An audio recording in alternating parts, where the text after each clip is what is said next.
행복의 의미. 그러면 행복이란 무엇일까요? 그 내용은 어떤 것일까요? 이 점을 생각해 보겠습니다. 사람은 누구나 행복하기를 원하고 행복하기 위해 행동합니다. 이것은 자연적인 인간성의 발로이며 당연한 일입니다. 그렇다고 해서 사람들이 평소에 행복을 의식하며 행동하는가 하면 그렇지는 않습니다.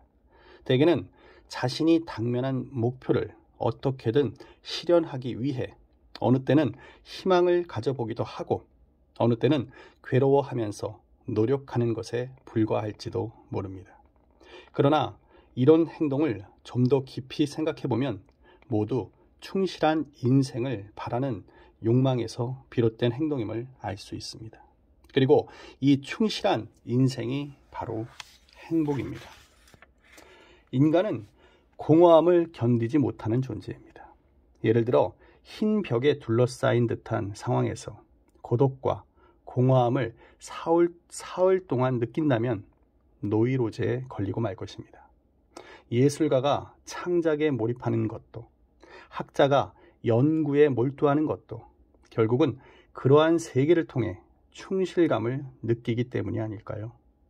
오늘날 물질적으로 풍요로움 속에서도 오히려 숨막히는 현실에서 벗어나기 위해 몸부림치는 사람들의 모습을 쉽게 볼 수 있습니다.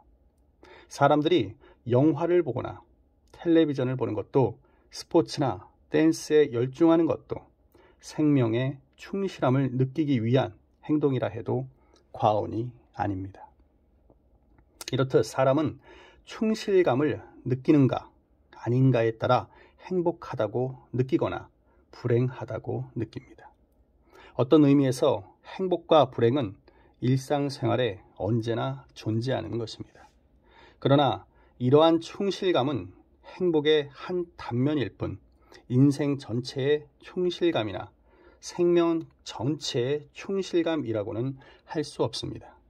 예를 들어 어떤 사람이 예술에 몰두하여 창조의 기쁨에 잠기어 행복을 만끽했다 하더라도 외출해서 교통사고를 당했다고 합시다.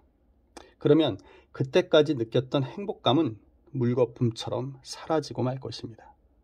극단적인 예라고 생각할지도 모르지만 이러한 일은 결코 드물지 않습니다. 굳이 교통사고와 같은 특수한 예를 들지 않더라도 가정이 화목하지 못하다면 예술 세계에서 느끼는 행복감도 결국 현실을 회피하는 일시적인 행복감에 불과하다고 할 수 있지 않을까요? 우리 인간은 이처럼 일시적인 얕은 행복만으로는 충분하지 않습니다. 이와 같은 상대적인, 다시 말해 곧 사라져버리는 행복을 상대적 행복이라고 합니다. 이에 비해 자신의 생명 전체에서 느끼는 충실감, 바꿔 말하면 인생 전체에서 느끼는 충실감을 절대적 행복이라고 합니다. 그럼 과연 절대적 행복을 실현할 수 있을까요? 바로 이 점에서 인생의 근본이라 할 수 있는 위대한 종교가 필요합니다. 인생을 높은 차원으로 끌어올리기 위해서는 깊은 인간성에 기반을 둔 근본 지침과 천리가 필요합니다.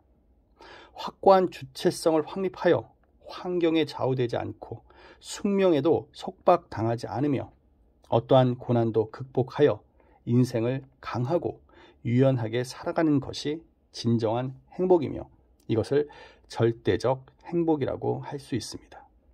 불법에서는 이러한 행복을 중생소유락이라고 설합니다.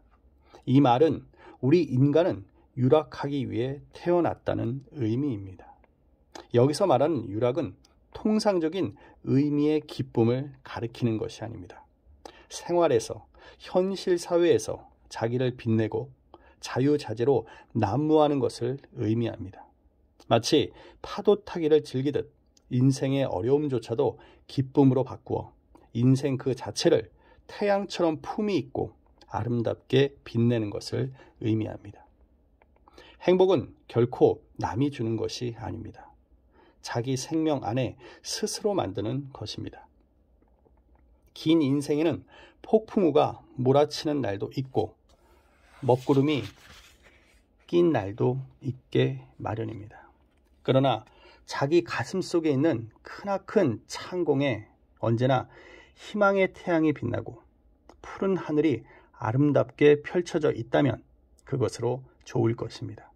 아무쪼록 우리 모두는 가정에서나 사회에서나 태양과 같은 존재가 되어 자신의 행복만이 아니라 남의 행복도 따뜻하게 돌보고 키워주는 풍부한 마음으로 인생을 살아갔으면 합니다.